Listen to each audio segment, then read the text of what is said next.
Hello friends, ഞാൻ ഇന്നിവിടെ വന്നിരിക്കുന്നത് ഒരു വ്യക്തിയെക്കുറിച്ച് സംസാരിക്കാനാണ്. തിരുവനന്തപുരം ജില്ലയിലെ കഴക്കൂട്ടം ശുഭഭവനത്തിൽ ശുഭയുടെ മകൻ റിച്ചോയെ കുറിച്ച്. ഈ റിച്ചോയി ഞാനും 3 മാസം മുമ്പാണ് വിവാഹം കഴിച്ചിരുന്നത്. വിവാഹശേഷം ഞാൻ അനുഭവിച്ച ദുരന്തങ്ങൾ ചെറുതൊന്നുമായിരുന്നില്ല. വായെടുത്താൽ കള്ളത്തരം മാത്രം പറയാൻ മാത്രം, അതായത് ആഹാരം കഴിക്കാനും തെറി പറയാനും കള്ളത്തരം പറയാനും മാത്രം വാതുറക്കുന്ന ഒരു വ്യക്തിയായിരുന്നു റിച്ചു എന്ന് പറയുന്നത്. കല്യാണത്തിന് ശേഷമാണ് ഈ വ്യക്തി കാണിച്ചു വെച്ചിരുന്ന കള്ളത്തരങ്ങളും അവിഹിതങ്ങളും എല്ലാം കാണാനും കേൾക്കാനും അനുഭവിക്കാനും ഇടയായ ഒരു വ്യക്തിയാണ് ഞാൻ. ഈ വ്യക്തിക്ക് ഒരുപാട് സപ്പോർട്ട് ചെയ്യാൻ ഒരുപാട് ആൾക്കാരുണ്ട് പുറകിൽ. കല്യാണത്തിന് മുമ്പ് ഓരോ മനുഷ്യരും പല കാര്യങ്ങളും കാണിക്കും. പക്ഷെ കല്യാണ ശേഷം തുടരുക എന്ന് പറയുന്നത് കുറച്ച് കൂടുതലല്ലേ. കല്യാണം കഴിഞ്ഞ് ഭാര്യയുള്ള ആൾക്ക് മെസ്സേജ് അയക്കുക, അങ്ങനെയും കുറെ ആൾക്കാരുണ്ട്. എല്ലാം ഞാൻ പിന്നീട് പറയാം. ആദ്യം ഞാൻ സംസാരിക്കാൻ വരുന്നത് തന്നെ, ആദ്യം ഞങ്ങൾ പ്രണയിച്ചുകൊണ്ടിരുന്ന സമയത്ത് ഈ റിച്ചു എന്ന് പറഞ്ഞ വ്യക്തി കാണിച്ചൊരു വലിയ കള്ളത്തരമാണ്. ഞാനിപ്പോ ഇവിടെ ഇത് സംസാരിക്കാൻ കാരണം എന്ന് പറയുന്നത് തന്നെ, നാളെ ഒരു പെൺകുട്ടിക്കും ഇനിയൊരു ഇതുപോലൊരു അവസ്ഥ വരരുത്. ഈ വ്യക്തിനെ എല്ലാവരും അറിയണം. കാരണം എന്താണെന്ന് വെച്ചാൽ ഇതുപോലത്തെ ഒരു കുടുംബവും ഇതുപോലത്തെ ഒരു വ്യക്തിയും ലോകത്ത് കാണത്തില്ല. റിച്ചുവിനെ പോലെ കല്യാണത്തിന് മുമ്പ്, അതായത് ഞങ്ങൾ പ്രണയിച്ചുകൊണ്ടിരുന്ന സമയത്ത് ഒരു 2 വർഷം മുമ്പാണെന്ന് തോന്നുന്നു, എന്നും വിളിച്ചുകൊണ്ടിരുന്ന റിച്ചു എന്ന് പറയുന്ന ആള് ഒരാഴ്ചയായിട്ട് ആളുടെ കോളോ കാര്യങ്ങളോ ഒന്നും അധികം വരുന്നില്ല. വിളിക്കുമോ എന്ന് ചോദിച്ചാൽ വിളിക്കും, 1-2 തവണ വിളിച്ച് സംസാരിക്കും, മെസ്സേജ് അയക്കും. ഇത് മെസ്സേജും കുറഞ്ഞു. രാത്രി ആയി കഴിഞ്ഞാൽ ആൾക്ക് ഭയങ്കര തിരക്ക്. 12 മണി 1 മണി വരെ ഒന്നുമില്ല, ഒരു കോളോ കാര്യങ്ങളോ ഒന്നുമില്ല. അപ്പം രാത്രിയില് ഈ എവിടേക്കോ പോകുന്നു, ഏതൊക്കെയോ പെണ്ണുങ്ങളുടെ കൂടെ നടക്കുന്നു, എന്താണെന്നും ശരിക്കും പിന്നീടാണ് ഈ സംഭവങ്ങളൊക്കെ കൂടെ ജീവിച്ചു തുടങ്ങി. 3 മാസം കൂടെ ജീവിച്ചതിന് ശേഷമാണ് ഞാൻ ഈ കാര്യങ്ങളൊക്കെ അറിയാൻ തുടങ്ങിയത്. ഈ വ്യക്തി ചെയ്തു കൂട്ടിയതും എന്നെ ദ്രോഹിച്ചതും എല്ലാ കാര്യങ്ങളും ഞാൻ അറിയാൻ തുടങ്ങിയത് ഈ 3 മാസ കാലയളവിലാണ്. ഏതൊരു മനുഷ്യനും അബദ്ധം പറ്റും. ആ ഒരു കാര്യമേ എനിക്കും പറ്റിയിട്ടുള്ളൂ. എന്താന്ന് വെച്ച് കഴിഞ്ഞാൽ 2 കൊല്ലം മുമ്പ് ഈ വ്യക്തി ഒരു പരിചയമില്ലാത്ത, ഒരു ബന്ധവും ഒരു ഫ്രണ്ട്സ് പോലും അല്ലാത്ത 2 പെൺകുട്ടികൾ, ഒരു പരിചയമില്ലാത്ത 2 പെൺകുട്ടികളെ കൊണ്ട് കഴക്കൂട്ടത്ത് വെച്ച് ഒരു വണ്ടി ആക്സിഡന്റ് ആക്കി. 2 പെൺകുട്ടികളും മറിഞ്ഞു വീണു, ഈ റിച്ചു എന്ന് പറയുന്ന ആളും മറിഞ്ഞു വീണു. എന്നിട്ട് ഇവരെ മെഡിക്കൽ കോളേജിൽ കൊണ്ടുപോവുകയും എന്തൊക്കെയോ കാര്യങ്ങൾ. അത് കഴിഞ്ഞ് പിന്നെ ഞാൻ ആ സമയത്ത് എന്താ ചെയ്തതെന്ന് ചോദിച്ചു കഴിഞ്ഞാൽ, എന്നോട് പറഞ്ഞു, എന്നെ വിളിച്ചു. ഞാൻ പറഞ്ഞു, റിച്ചു എനിക്കൊന്ന് കാണണം, എനിക്കൊന്ന് സംസാരിക്കണം. ഞാൻ സത്യം പറഞ്ഞു കഴിഞ്ഞാൽ ഞാൻ ഈ റിലേഷൻഷിപ്പ് സ്റ്റോപ്പ് ചെയ്യാൻ വേണ്ടിയാണ്, ഞാൻ പോയി സംസാരിച്ച് സ്റ്റോപ്പ് ചെയ്യാൻ വേണ്ടിയാണ് ഞാൻ കാണണം എന്ന് പറഞ്ഞത്. അപ്പൊ കാണണമെന്ന് പറഞ്ഞപ്പോൾ ആള് പറഞ്ഞു, ഇപ്പൊ ഇങ്ങോട്ട് വരണ്ട, എനിക്ക് പനിയാണ്, ഞാൻ ഹോസ്പിറ്റലിലാണെന്ന് പറഞ്ഞു. ഞാൻ പറഞ്ഞു, എനിക്ക് എന്തായാലും വരണം, കാരണം എനിക്കെന്തോ ഒരു സംശയം തോന്നിയിരുന്നു. അപ്പൊ എനിക്കും ആൾക്കും റിച്ചുവിനും എനിക്കും നേരിട്ടറിയാവുന്ന റിച്ചുവിന്റെ തന്നെ ഒരു ഫ്രണ്ടിന് ഞാൻ ഇൻസ്റ്റ വഴി മെസ്സേജ് അയച്ചിരുന്നു. ഞാൻ ചോദിച്ചു, റിച്ചുവിനെ കാണാറുണ്ടോ, സംസാരിക്കാറുണ്ടോ? അപ്പൊ പറഞ്ഞു, റിച്ചുവിനെ കാണാറില്ല, സംസാരിക്കാറില്ല എന്ന്. ഞാൻ വിളിച്ചിട്ട് അങ്ങനെ എടുക്കുന്നില്ല, എന്താ കാര്യമൊന്നും അറിയില്ല. അപ്പൊ ഞാൻ 2-3 ദിവസം മുമ്പ് ഞാൻ ആൾക്ക് മെസ്സേജ് അയച്ചിരുന്നു, എന്തെങ്കിലും വിവരം കിട്ടുവാണെങ്കിൽ പറയണമെന്ന് പറഞ്ഞു. അപ്പൊ ഈ റിച്ചു എന്ന് പറയുന്ന ആൾ എന്നെ വിളിച്ചിട്ട് പറഞ്ഞത് എനിക്ക് പനിയാന്ന് പറഞ്ഞതുകൊണ്ട് ഞാൻ ഈ റിച്ചുവിന്റെ ഫ്രണ്ടിന്റെ അടുത്ത് പറഞ്ഞു, റിച്ചുവിന് പനിയാണെന്ന് അറിഞ്ഞത്, അഡ്മിറ്റ് ആണെന്ന് അറിഞ്ഞതെന്നു. അപ്പൊ പറഞ്ഞു, പനിയൊന്നും അല്ലല്ലോ, ആക്സിഡന്റ് എന്തോ ആയെന്ന് പറഞ്ഞു. ആക്സിഡന്റ് ആയെന്ന് അറിഞ്ഞപ്പോ എനിക്ക് ഞാൻ റിച്ചുവിനോട് പറഞ്ഞു, ഞാൻ ഇനി നാളെ വരുവാന്ന് പറഞ്ഞു. എന്നോട് പറഞ്ഞു വരികയേ വേണ്ടാന്ന് പറഞ്ഞു. റിച്ചുവും പറഞ്ഞു, റിച്ചുവിന്റെ അമ്മ എന്ന് പറഞ്ഞ് ശുഭയും പറഞ്ഞു. ഞാൻ എന്ത് ചെയ്യുന്ന ചോദിച്ചാൽ, പിറ്റേ ദിവസം ഞാൻ ബസ് കയറി, കോട്ടയത്ത് നിന്ന് ബസ് കയറി. ഞാൻ അത്രയും ദൂരം രാവിലെ ഞാൻ കയറി, 8 മണിക്ക് കയറിയിട്ട് ഞാൻ ഒരു 5 മണി 5:30 ആയപ്പോഴാണ് ഞാൻ ചെയ്യുന്നത് അവിടേക്ക്. അപ്പൊ ഞാൻ വെഞ്ഞാറമൂട് എത്തി. പിന്നെ എനിക്ക് ഞാൻ അങ്ങനെ ഒറ്റയ്ക്ക് അങ്ങനെ വെഞ്ഞാറമൂട് വരെയൊക്കെ തനിയെ പോകും. ബാക്കി എനിക്ക് അങ്ങോട്ടേക്ക് പോകാൻ അറിയില്ല, ബസ് കയറി.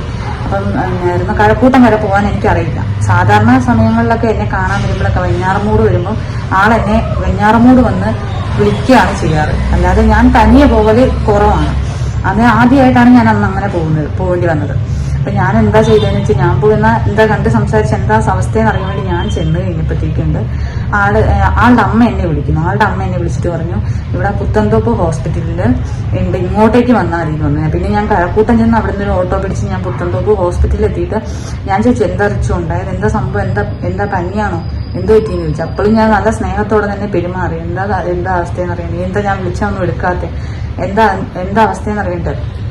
അങ്ങനെ അപ്പം ഞാൻ അവിടെ പോയി ഇരുന്ന ഈ ശുഭ എന്ന് പറയുന്ന ശുഭ എന്ന് പറയുന്ന സ്ത്രീ എന്നെ മാറ്റിക്കൊണ്ട് പോയി. റിച്ചുവിന്റെ അമ്മ എന്നെ മാറ്റിയിട്ട് കൊണ്ടുപോയിട്ട് പറഞ്ഞു, റിച്ചുവിനോട് അവിടെ റിച്ചു അപ്പൊ ആ സമയത്ത് ഒരാൾ മാത്രമേ വാർഡിൽ കിടക്കുന്ന സമയത്ത് വേറെ രണ്ടുപേരെ വാർഡിൽ ഉണ്ടായിരുന്നുള്ളൂ. അപ്പൊ റിച്ചുവിന്റെ അമ്മ പറഞ്ഞു, ഞാൻ എന്തായാലും ഇവളോട് കാര്യം പറയാൻ പോവാണെന്ന് പറഞ്ഞു.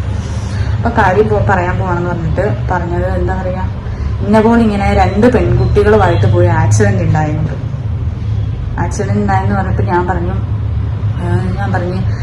ഞാൻ ഇനി ഇവിടെ നിൽക്കുന്നില്ല, ഞാൻ പോകുകയാണ്, ഇത് ശരിയാവുമെന്ന് തോന്നുന്നില്ല, ഇങ്ങനെ എന്നെ ചതിക്കാൻ മാത്രം ഞാൻ എന്ത് ചെയ്തെന്ന് എനിക്കറിയില്ല, ഞാൻ അത്രയും നന്നായിട്ട് അങ്ങനെ കൊണ്ടുനടന്ന ആ വ്യക്തി എന്നെ ചതിക്കാന്ന് പറയുന്നത് എനിക്ക് അത് സഹിക്കാൻ പറ്റുന്നില്ല, ഞാൻ അങ്ങ് പോയേക്കുവാ, ശരിയാകത്തില്ല, ഞാൻ പോവാന്ന് പറഞ്ഞു.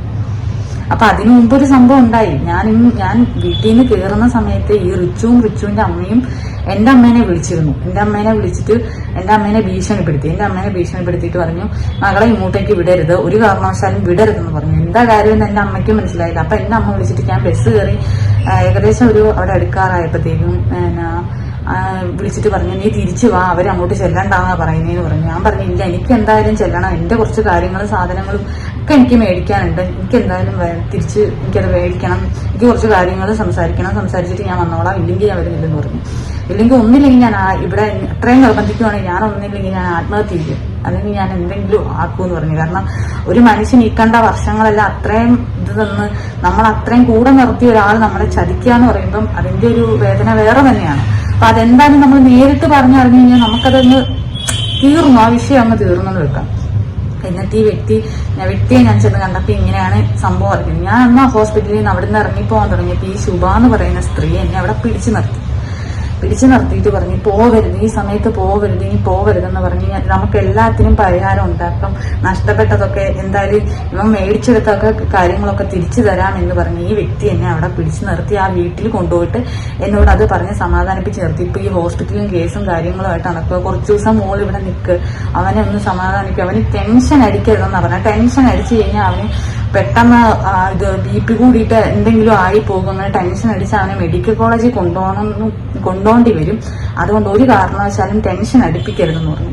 ഞാൻ പറഞ്ഞു ശരി, ഞാൻ ഒന്നും മിണ്ടുന്നില്ല. എന്നിട്ട് ഞാൻ റിച്ചുവിന്റെ അടുത്ത് ചോദിച്ചു, എന്തിനാ റിച്ചു നീ ഒരു പരിചയമില്ലാത്ത 2 പെൺകുട്ടികളെ നീ എന്തിനാ വണ്ടി കയറ്റിയത്, അല്ലെങ്കിൽ നിനക്ക് എന്നോടൊന്ന് ചോദിച്ചൂടെ, എന്നെ ഒന്ന് വിളിച്ച് സംസാരിച്ചൂടെ, എന്തെങ്കിലും ചെയ്യുന്നതിന് മുമ്പ്.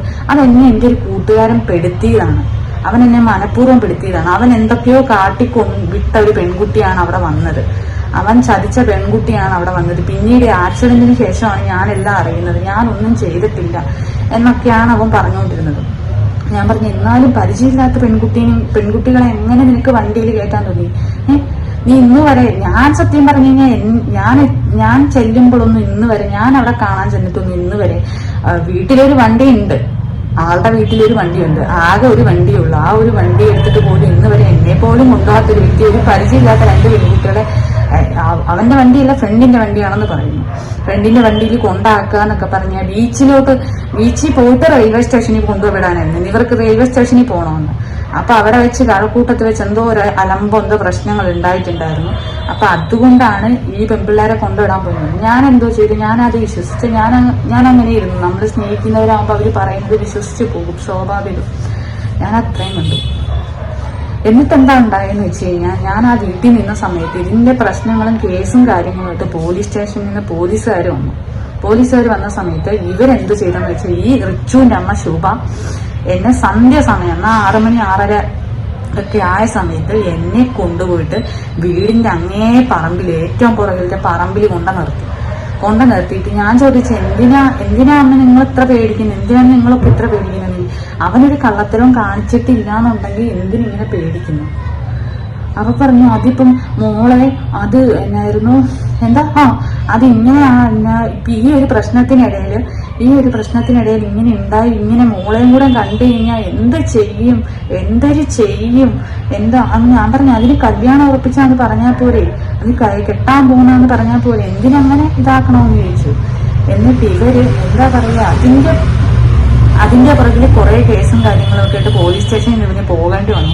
അപ്പോഴൊക്കെ എന്നെ പറഞ്ഞ് വിശ്വസിപ്പിച്ചിരിക്കുന്നത് ഞാൻ ഒരു തെറ്റും ചെയ്തിട്ടില്ല, എന്നെ ഒരുത്തൻ പെടുത്തിയതാണ്, എന്റെ ഫ്രണ്ടെന്ന് പറയുന്ന ഒരുത്തൻ എന്നെ പെടുത്തിയതാണെന്നാണ് പറയുന്നത്. ഞാൻ എന്തായത്, ഞാൻ അത് വിശ്വസിച്ചിരുന്നു.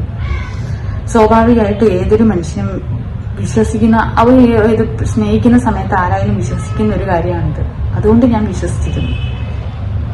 എന്നിട്ട് പിന്നെ കുറച്ചു ദിവസം കഴിഞ്ഞ് എന്നെ എന്താ പറയാ, ഞങ്ങൾ ഇവന് മെഡിക്കൽ കോളേജിലൊക്കെ ഇവന്റെ വിരളിന്റെ എല്ല് പൊട്ടിയോ നഖം പോകുന്നതോ ചെയ്തിട്ടുണ്ടായിരുന്നു. അതൊക്കെ മെഡിക്കൽ കോളേജിലൊക്കെ ഞാൻ കൂടെ പോയി. അതാണ് ഏറ്റവും വലിയൊരിത്. ഞാൻ മെഡിക്കൽ കോളേജിലൊക്കെ കൂടെ പോയി, എന്താ പറയാ, അത്രയും അവിടെ നിന്ന് ഒരാഴ്ച നിന്ന്, അതുപോലെ ആ കൂടെ നിന്ന സമയത്തൊക്കെ നല്ല രീതിക്ക് കൂടെ നിന്ന് സഹായിച്ചിട്ടുണ്ട്. എന്നിട്ട് പോലും അത്രയും ചതിച്ച് ഈ വ്യക്തി, ഈ റിച്ചു എന്ന് പറയുന്ന വ്യക്തി അത്രയും ചതിച്ച്.